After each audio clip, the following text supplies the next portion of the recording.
Alright, what do we got here?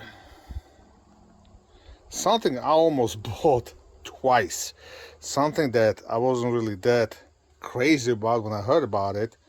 But once I put my hands on it at the SHOT Show, I kind of changed my mind. Long story short, I had it in my shopping cart and my credit card info in. All I had to do is click buy and I chickened out. So finally, you can't even find these anymore. And if you do, they're a lot more money.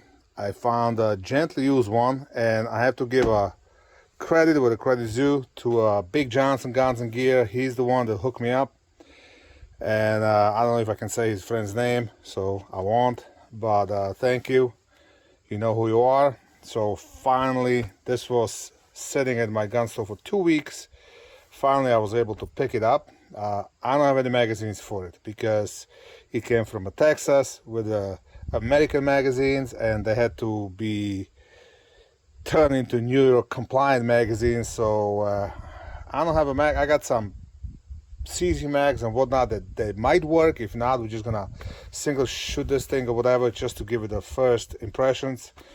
Once I have the mags, we'll do another review. Right now, let's just go over the actual kit. So this is the kit you get in the box. I believe it comes with the 3 17-round New York illegal magazines. It comes with the holster, the gun, red dot, a couple of other things that I don't know what they are. This is actually, I guess, dry fire round and a manual. So let's go over this thing. All right, so I had this gun in my hands at SHOT Show 3 years ago, I believe. 2 years ago. COVID canceled. Yeah, it was 3 years ago. Almost 3 years ago. And it kind of surprised me right away. The ergonomics, the trigger, and all that. So I was really intrigued. And Lancer, I think Lancer. Whoever imports them in, I'll annotate it somewhere. I was on their website. I had this kit. I had it in stock. I had my credit card out, and it just wasn't the right time to spend that kind of money. This is not an expensive gun. This is not an inexpensive gun. The original kit was about $5,000. Now they a lot more money. I paid, as far as I'm concerned, I had a good deal because I bought this for $5,500. Plus, I'm getting a bunch of extra goodies, so I'm happy as a clam. So again, thank you, Big Johnson Guns and Gear, and thank you, Jason. Now let's go over the quick and dirty. The dot, I have no idea what dot it is. I have no idea how to turn it on. I don't know if the battery is dead, but I can't get the dot to turn on. The manual doesn't show anything about the dot, which, well, it's not a deal breaker. I guess I'll find out.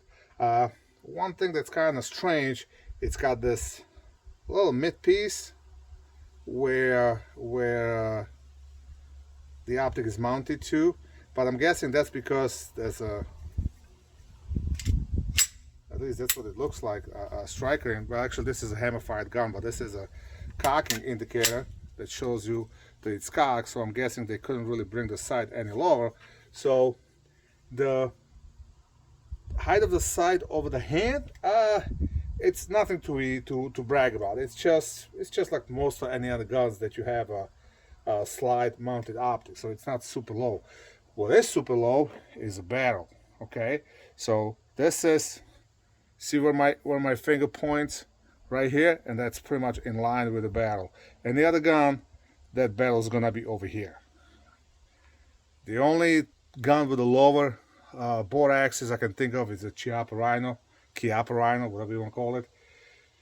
But that's a different animal. So I'm not sure how much of recoil or muzzle rise change will this affect.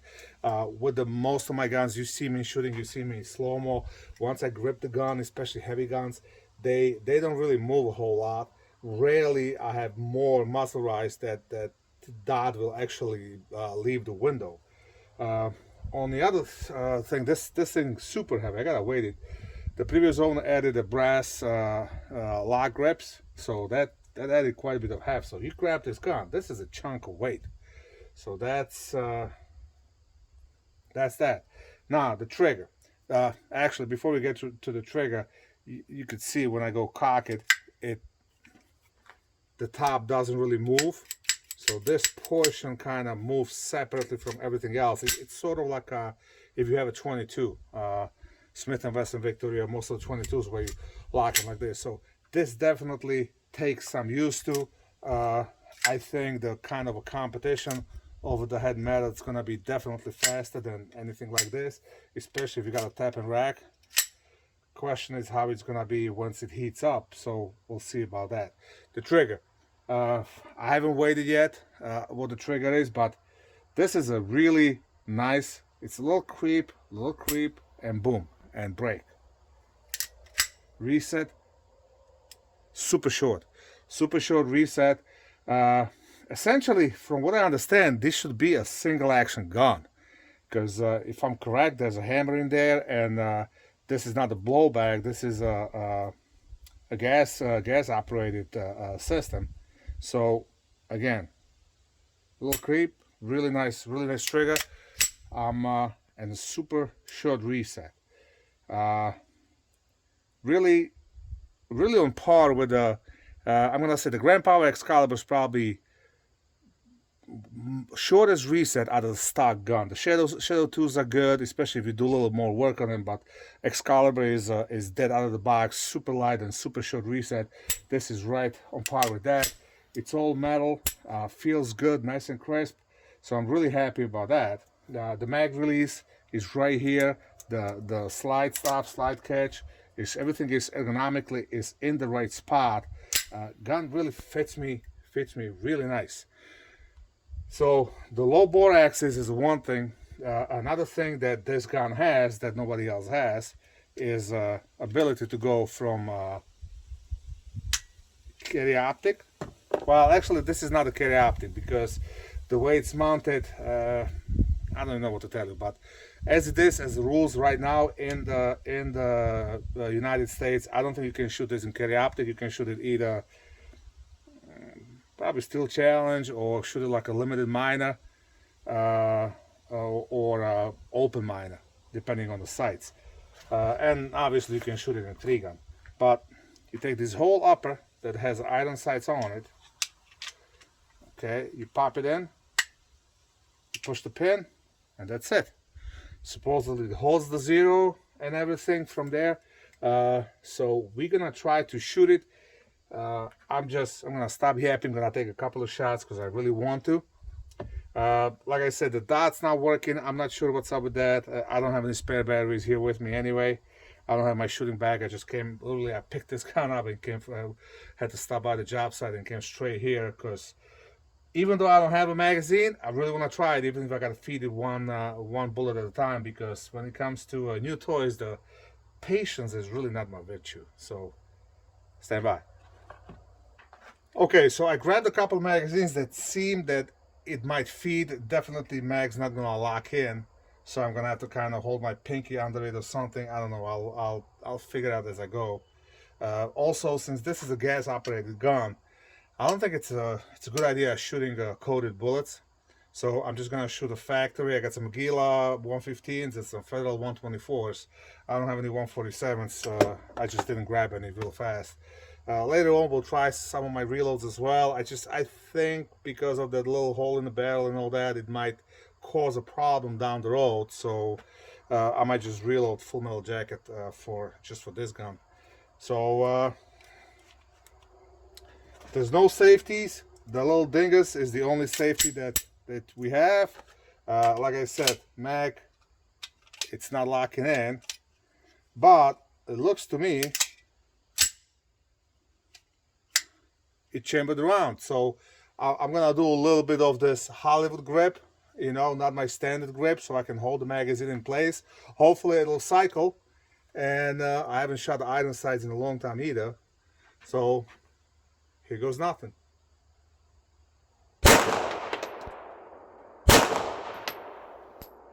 Okay, it cycled 2 rounds. It didn't cycle the third one. But wow. Let's try a different magazine. Let's try What do I have here? Let's try the CZ magazine. Since this gun is made in Czech Republic, chances are they based it around the CZ magazine.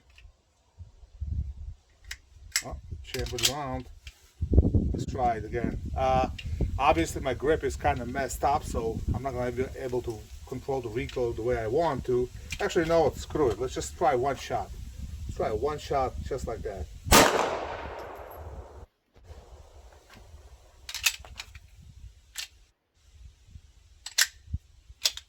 Let's see if I can do double tap.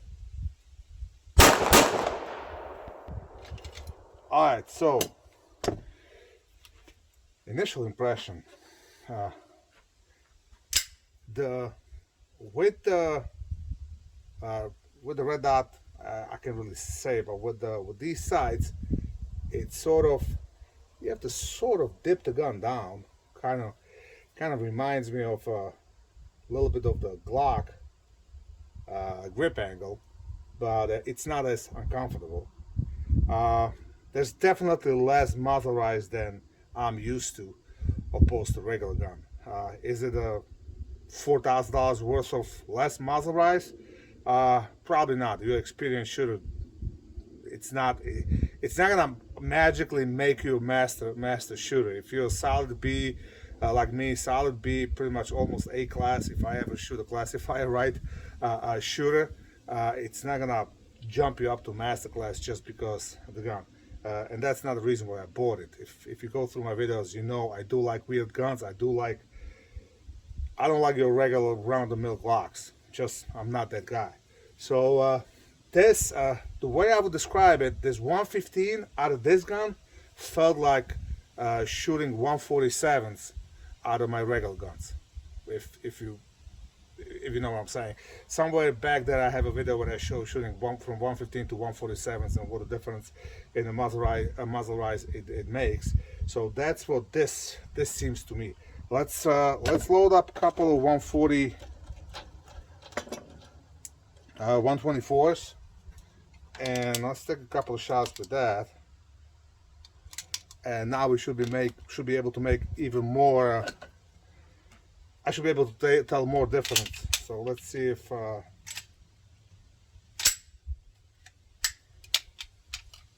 wonder if I should like put a tape on the bottom or something to hold it in place.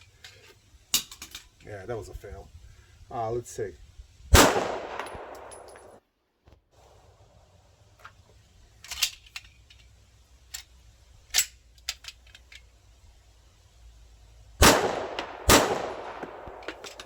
Definitely even softer shooting with the 124s. You know what? I do have some reloads, so let me grab my reloads. Let's shoot a couple of 147 gallons. Let's see what happens. Probably not the smartest thing to shoot a Cody bullets through it. I don't think it's gonna hurt the gun, but it's not something I think I should do in the long run. Again, my stupid grip, because I gotta hold the mag. Let's just drop the mag.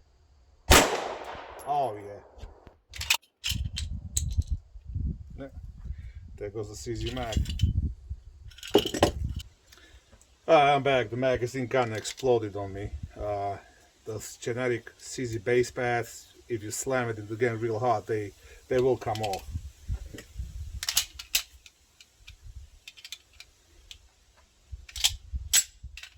Alright, let's see my Hollywood grip again. Well, it's definitely soft shooter with the 147. It's really something else. So it doesn't feel like your general gun. It's really soft shooting. It points straight up. The bore axis does make a difference, but it's not that huge of a deal. What I would compare this gun to is Arsenal Strike 1. It might be one of the future videos comparing this against the Arsenal Strike 1. You can't really buy the original Arsenal Strike 1s like I did. If you do find them, they're $2,000-$3,000. I believe some company came up with a carry optic version and all that. This is definitely a lot heavier.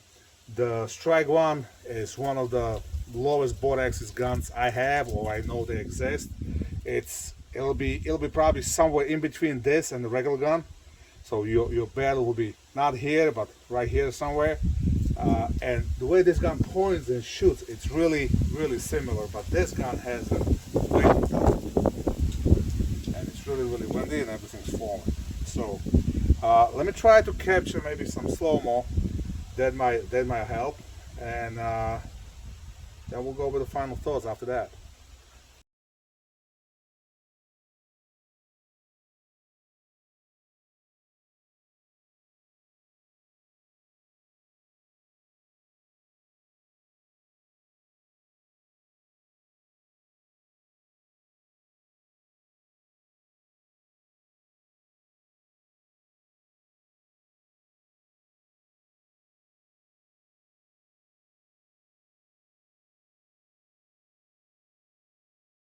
So in the slow-mo, you can see the gun, the way the gun recoils, especially one-handed, it pushes straight at you. There's not a whole lot of this. It's more of a straight pushback, especially to do the super slow-mo. I gotta shoot it one-handed. I really miss my old Galaxy that had that motion thingy, whatever. Maybe I'll buy one of the old phones just for that. But anyway, I digress on that.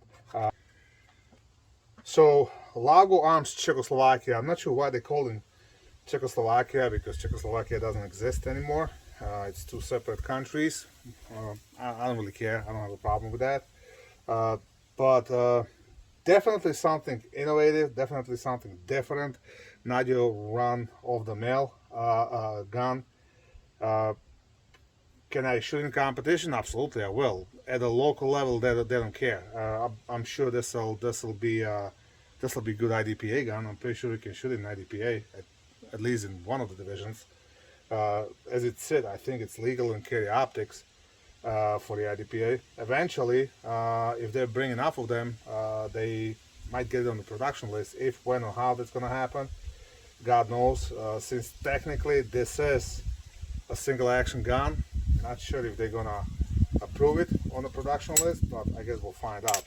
The trigger still gets me. I still like the click of that. So first initial shots, first initial thoughts for you guys out there, and I'll report once I have more magazines, or any magazines, and actually shoot the crap out of it.